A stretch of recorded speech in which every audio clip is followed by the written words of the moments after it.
आज आपण अशासाठी जमलेलो आहोत कारण तुमच्यातल्या अनेकांना ठाऊक नाही, मागच्या 30 वर्षामध्ये वसईचा जो सर्वांगीण विकास झालेला आहे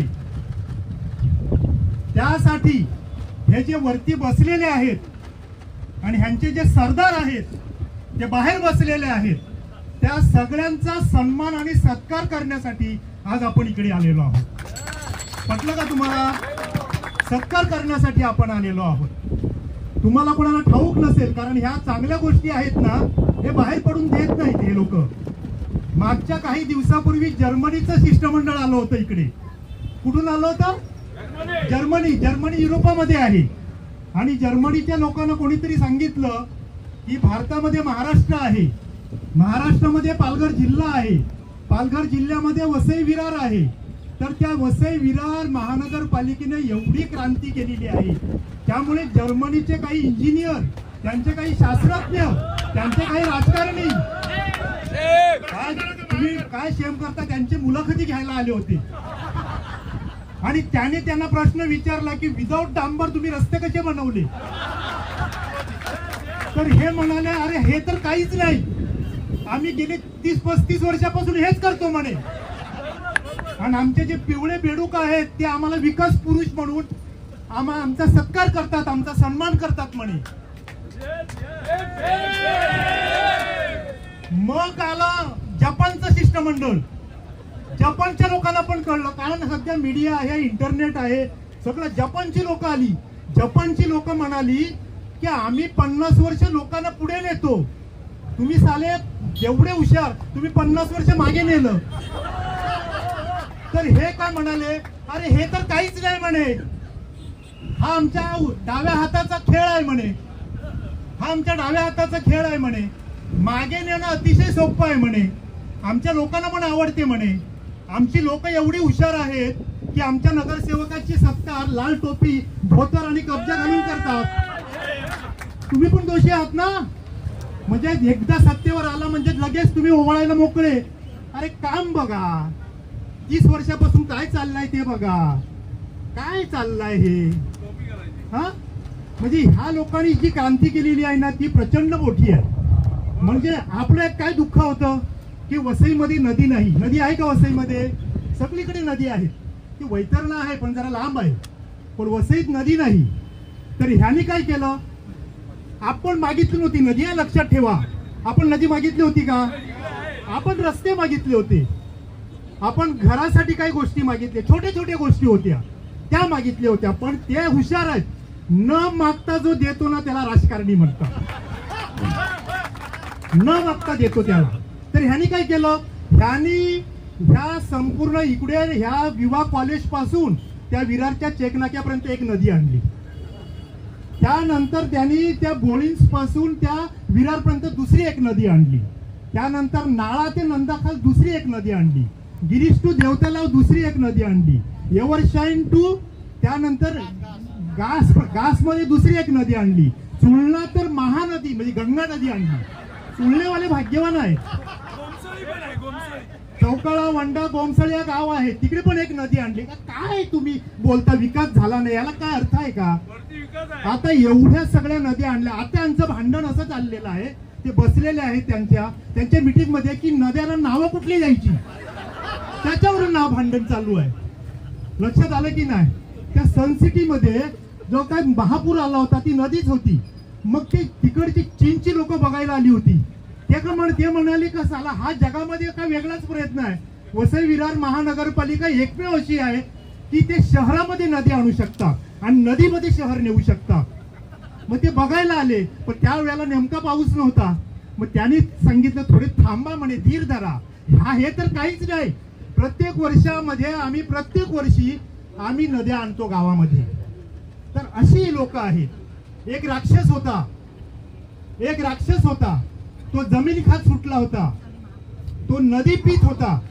त्याला कोणीतरी विचारलं, तू जमिनी का खातोय म्हणे. जमिनी सगळ्या खाल्ल्या. 30 वर्षामध्ये जमीन फक्त यांच्याच मालकीची, बाकी कुणाच्या मालकीची. सगळे सातबारे यांच्या नावावर आहेत, सगळे सातबारे यांच्या नावावर आहेत. गोष्ट लक्षात घ्या, सगळे सातबारे यांच्या नावावर आहेत आणि जो बोलेल तो विकास विरोधी. कशासाठी आम्ही या ठिकाणी आलेलो आहोत? कशा लाज वाटते आम्हाला. तो त्या राक्षसाची गोष्ट मी तुम्हाला सांगत होतो. तो राक्षस काय करायचा? तो जमीन खायचा. आता जमीन जो खातो ना तो राक्षस असतो.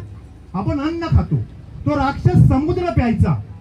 त्याला कोणीतरी विचारलं की तू जमीन का खातो, तू समुद्र का पितो?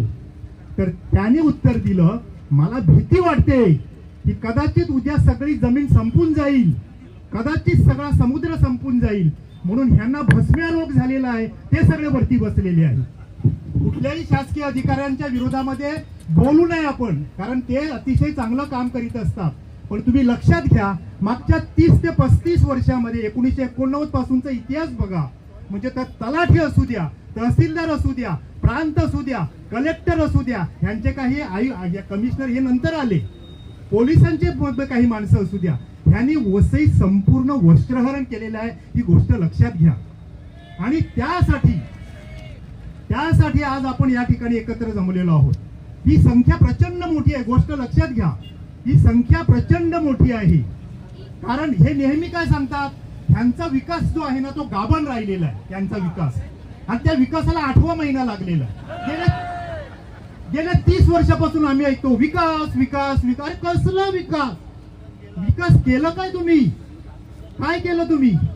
म्हणजे जेव्हा पाऊस पडतो तेव्हा माणसाचा श्वास कोणतो, डायलिसिस मला न्यायचं कुठून? अरे तुम्हाला लाज वाटली पाहिजे, थोडी तरी संवेदना आहे की नाही? आणि हे 1 वर्षापासून चालू आहे. 1 वर्षापासून चालू आहे. म्हणजे सगळ्या जमिनी यांच्या, सगळी मालकी यांची, सगळे टेंडर हे काढणार, सगळे टेंडर हे भरणार, सगळे टँकर यांचे, सगळ्या बिल्डिंग यांच्या.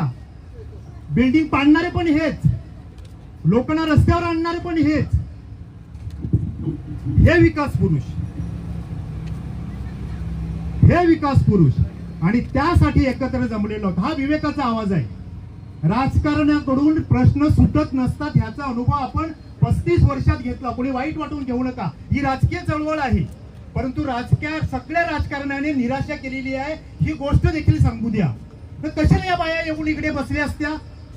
तुम्हाला लाज वाटली पाहिजे. 2-2 आमदार तुमचे आहेत, खासदार तुमचा आहे, राज्यात तुमची सत्ता आहे. काय लोक छोट्या छोट्या गोष्टीसाठी संपूर्ण महाराष्ट्रभर ते चित्र गेलं. काय चित्र होतं की 5 दिवस वसई हँग झालेली होती. आणि ही वसई विरार, ज्याला काहीतरी इतिहास होता, ज्यासाठी काही लोक उभी राहिलेली होती, ज्यामागे परंपरा होती, त्या वसईची तुम्ही अशी दैना केली. आणि पुन्हा सातत्याने सांगता, मिटिंग घेतली, मिटिंग मध्ये काय सांगतात? हा प्रश्न चला सुटला का? कुठला प्रश्न? नाही, रस्त्याचा प्रश्न. रस्त्याचा प्रश्न सुटला का? तुमची व्हिडिओ क्लिप बघितलं ना मी. अरे कशाला सातत्यानं? त्यांना इकडे येऊ द्या, त्यांच्या केबिन मध्ये आपण ना जायचं, त्यांना येऊ द्या इकडे. ही परंपरा ठेवा. आपण त्यांच्या केबिन मध्ये कशाला जायचं? त्यांना येऊ द्या ना, ते आपले नोकर आहेत. त्यांच्या केबिन मध्ये कशाला जायचं? त्यांच्या केबिन मध्ये कशाला जायचं? मला काल कोणीतरी फोन केला, मी नाही आलो. अरे आम्हाला आत्मा आहे, आत्मा विकलेल्या लोकांकडे आम्ही जात नाही. प्रश्न कुठला आहे? हा अमुक प्रश्न मिटला. दुसरा प्रश्न कुठला आहे? लोक तुमच्या घराचा प्रश्न मिटला. प्रश्न सगळे मिटले. मग आज आंदोलन कशाला आहे? काय पिवळे बेडूक आहे ते पोस्ट टाकतात, चर्चा करू. अरे चर्चा बाबा, तुझा जन्म झाला नव्हता 89 मध्ये, तेव्हापासून आम्ही चर्चा करतो. जी पोरं टाकतात ना, मला कोणाचं हे नाही, मी सगळी माझी अतिशय जवळची मुलं आहेत, पोस्ट टाकतात सोशल मीडियावर. काय पोस्ट टाकतात? कशाला आंदोलन? चर्चा करू, बसू. अरे कोणाबरोबर बसू? त्यांच्या बरोबर बसायचं, त्यांच्या बरोबर बसायचं. यांना शरम वाटली पाहिजे, यांना शरम वाटली पाहिजे की आज ही वसईतली सुशिक्षित लोक, हा तुमचा पराभव आहे, तुमच्या राजकारणाचा पराभव आहे, तुमच्या समाजकारणाचा पराभव आहे, तुमच्या संपूर्ण जीवनाचा पराभव आहे. तुमच्या संपत्तीला चूर लावायची आहे का? तुमच्या 5,000 कोटी जी आहे, जी संपत्ती आहे, त्याला चूर लावायची आहे.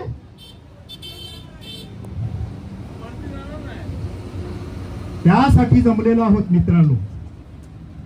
किती वेळा बोलायचं? आता बोलताना सुद्धा ब्लड प्रेशर वाढतो, पण हे फोर्स करतात. लेखकाने बोललं पाहिजे, लेखकाने का बोललं पाहिजे?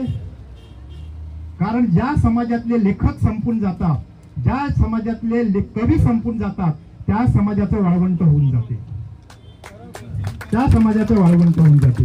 म्हणून हाती झेंडा आणि ओठावर निषेधाची घोषणा घेऊन उभी असलेली माणसं, ती संख्येने थोडी असली तरी चालतील, परंतु त्यांच्या मागे उभं राहायचं हे माझं स्वतःचं अध्यात्म आहे. म्हणून मी इकडे आलेलो आहे.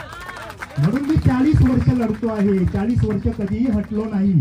सगळीकडे कॉर्नर केलं गेलं, सगळीकडून हल्ले झाले, सगळीकडे एकटं पाडण्यात आलं, पण मी विचार करतो कवी म्हणून माझ्या शब्दांना धार कधी येईल? जेव्हा मी लोकांच्या बरोबर असेल तेव्हा, जेव्हा मी लोकांच्या बरोबर असेल तेव्हा. स्टेजवर मला बोलवायचं, सायमन मार्टिन कविता वाचा. अरे तिकडे गाव पेटलेलं आहे, मी कुठल्या तोंडाने तुमच्या पुढे कविता वाचू? आणि तुमच्या पुढे आम्ही कविता वाचायची का रे? तुमच्या मांडवात आम्ही यायचं का रे? आम्ही आमचे मांडव स्वतः तयार करू. ते असे रस्त्यावर असतील, अशी लोक समोर असतील आणि ते आमचे शब्द घरी घेऊन जातील, काळजात घेऊन जातील, त्यांच्या मुलाबाळांना देतील, त्यांच्या रक्तातून देतील, त्यांच्या दुधातून देतील. नवी पिढी तयार होईल आणि नवी पिढी नवा इतिहास घडवेल. त्यासाठी आपण जमलेलो आहोत. मी तुम्हाला सर्वांना सलाम करतो, रजा घेतो.